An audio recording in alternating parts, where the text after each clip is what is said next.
வீடியோவில் அக்கா அன்னைக்கு பொரி உருண்டை செய்ய போகிறேன். அதுக்கு என்ன பாருங்கள், ஒரு கப்பு இந்த அளவுக்கு ஒரு கப்பு வெள்ளம் எடுத்துருக்கிறேன், 3 கப்பு பொரி எடுத்துருக்கிறேன். இப்போ அந்த பொரியை லைட்டாக வடசட்டியில் லைட்டாக சூடு பண்ணி எடுத்துப்போம். இப்போ வடசட்டியில் சூடு பண்ணிவிட்டு, வடசட்டி சூடாக இருக்குது, இதில் இந்த பொரியை லைட்டாக பரட்டி கொஞ்சம் சூடு பண்ணி எடுத்துக்கலாம். நல்லா மொறுமொறுப்பாக இருந்தாலும் கொஞ்சம் சூடு பண்ணி எடுத்தோம்னா இன்னும் கொஞ்சம் கரகரன்னு நல்லா மொறுமொறுன்னு இருக்கும். லைட்டாக சிம்மில் வச்சுட்டு ஒரு 2 பரட்டினா போதும். சூடு பண்ணி எடுத்துக்கலாம். அவ்வளோதான், பொரி சூடு பண்ணது போதும். அடுப்பை ஆஃப் பண்ணிவிட்டேன். இதை எடுத்து பக்கத்தில் வச்சிடலாம். இப்போ நம்ம ஒரு அடிக்கனமான பாத்திரம், குக்கர் வச்சுருக்கிறேன்க்கா, ஒரு பேன் தான் வச்சுருக்கிறேன். இந்த வெல்லத்தை அதில் போட்டுட்டு ஒரு கிளாஸ் தண்ணி ஊற்றி வெல்லம் நல்லா கரைச்சிக்கலாம். வெல்லத்தை நல்லா அப்படி கரைச்சி எடுத்துக்கலாம். இது வடிகட்ட தான் போகிறோம். கொஞ்சம் மண் கல் ஏதாவது இருக்குமா? அக்கா வந்து அச்சு வெல்லம் தான் எப்போவுமே வாங்குவேன். இந்த தடவை இது மண்டை வெல்லம், அதனால் கல் மண் இருக்க தூசி இதெல்லாம் இருக்க சான்ஸ் இருக்குது. அச்சு வெல்லத்தில் அப்படி இருக்காது. அதனால் அச்சு வெல்லம் பொடி பண்ணால் அக்கா அப்படியே போட்டுருவேன். இது நல்லா கரைச்சி விட்டுக்கலாம். இப்போது வெல்லம் கரைஞ்சிருச்சு, நம்ம வடிகட்டிக்கலாம்.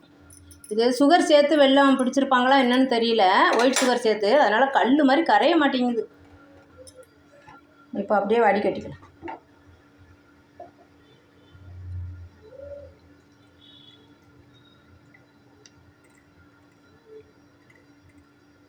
அவ்வளோதான், வடிகட்டியாச்சு. பாருங்கள் எவ்வளோ தூசி குப்பையாக இருக்குது, ஏதோ கல் மண் தூசியெல்லாம் வந்திருக்கு. அவ்வளோதான். நம்ம இந்த வெள்ளை தண்ணி எடுத்து, அக்கா அந்த குக்கரை வாஷ் பண்ணிட்டேன், அதில் கல் மண் ஒட்டிகிட்ருக்குன்னு சொல்லி நல்லா வாஷ் பண்ணிவிட்டு அதிலே ஊற்றிடுவோம் இந்த வெள்ளை கரைச்சி வடிகட்டினது. இப்போ நம்ம பொரி உருண்டைக்கு பாகு ரெடி பண்ண வேண்டியதான். நல்லா கைவிட்டு கிளறிக்கிட்டே இருப்போம், பாகு பாதம் வரணும்.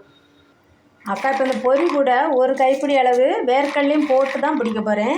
2 சேர்ந்து சாப்பிடும்போது மொறுன்னு சூப்பர் டேஸ்டியாக இருக்கும் இந்த வேர்க்கடலை. அதனால் ஒரு கைப்பிடி அளவு போட்டிருக்கேன். போட்டு நல்லா பொரியோடு சேர்ந்து மிக்ஸ் பண்ணி வச்சுருங்க. இன்னும் பாகு பாதம் வரல, நல்லா கொதிக்கட்டும். இப்போது பாகு பாதம் வந்துடுச்சான்னு பார்க்குறதுக்கு நீங்கள் ஃபஸ்ட்டு செய்கிறவங்கன்னா ஃபஸ்ட்டு இப்படி கொஞ்சம் ஊற்றி பார்த்துக்கலாம். இது வரலன்னு அக்காவுக்கே தெரியுது, இன்னும் வரணும். நல்லா நம்மளுக்கு கையில் எடுக்க வரும். வரல பார்த்தீங்களா? அப்போ இன்னும் பாகுபாதம் வரல. இன்னும் கொஞ்சம் நேரம் நல்லா நம்ம கிளறிக்கணும். பாகுபாதம் வந்துருச்சு. நம்ம வந்து பாகுபாதம் வர்றதுக்கு நம்மளுக்கு தெரிஞ்சிருச்சுன்னு வச்சுக்கோங்க, ரொம்ப ஈஸி. இப்போது கரெக்டாக நம்மளுக்கு பாகுபாதம் வந்திருக்கும். அக்கா இதுக்கு முன்னாடி செஞ்சு பார்த்ததுனால கரெக்டாக அந்த பக்குவம் தெரியுது. உங்களுக்கு ஃபஸ்ட்டு செய்கிறவங்கன்னா தண்ணியில் ஊற்றி இப்படி பார்த்துக்கோங்க. பார்த்தீங்களா? தண்ணியில் ஊற்றுனா உருளணும். நம்ம இப்படி உருட்டும் போது நல்லா உருண்டு கல் மாதிரி ஆயிடும். தண்ணி போக போக கல் மாதிரி ஆகும். அக்கா ஒரு கையில் கேமரா வச்சுருக்கேன். இப்போ அக்கா ஒரு கையில் கேமரா வச்சதுனால நான் தண்ணிக்குலேருந்து எடுக்கிறதெல்லாம் உங்கள்கிட்ட காமிக்க முடியல. இங்கே பாருங்கள், உருட்டுற அளவுக்கு பதம் வந்துருச்சு பாருங்கள். இதுதான் பாகு பதம். அவ்வளோதான். நம்ம அப்படியே தூக்கி பொரியில் ஊற்ற வேண்டியது. அப்படியே அந்த பொரியும் வேர்க்கடலையும் அக்கா வச்சுருக்கிறேன்ல அதில் ஊற்றி விட்ருங்க. ஊற்றிட்டு நல்லா கிளறி கொடுத்துட்டு, சூடாக இருக்கும், அதனால் இப்போ சூடு இருக்கும்போதே கொஞ்சம் நல்லா கிளறிடும். அக்கா நல்லா கிளறி வச்சுட்டேன். அரிசி மாவு கொஞ்சம் கையில் எடுத்துகிட்டு 2 பக்கமும் வச்சுட்டு பிடிக்கணும். இப்போ அது கேமரா வச்சுட்டு காமிக்க முடியாது, இப்போ கையில் எடுத்துகிட்டு பிடிச்சிட்டு காமிக்கணும். அவ்வளோதான், ஹாலிடே ஸ்நாக்ஸு ரெடி. குழந்தைங்களுக்கு ஹெல்த்தியாக நம்ம வீட்டில் நம்மளே கண்ணு முன்னாடி வெள்ளம்லாம் வச்சு நம்ம செய்கிறது ரொம்ப ஹெல்த்தியாக கரை மொறுன்னு இருக்கும். இந்த வேர்க்கடலை போட்டது நல்லா அந்த வாயில் கடிப்படும்போது ரொம்ப டேஸ்டியாக இருக்கும். இந்த பொரி உருண்டையை வேர்க்கடலை போட்டு செஞ்சு கொடுங்க. ரொம்ப ஹெல்த்தி வேறு, ரொம்ப டேஸ்டியாக, குழந்தைங்க வித்தியாசமாக சாப்பிட நல்லா சூப்பராக இருக்கும். இது ஹாலிடே ஸ்நாக்ஸ் ரெடி.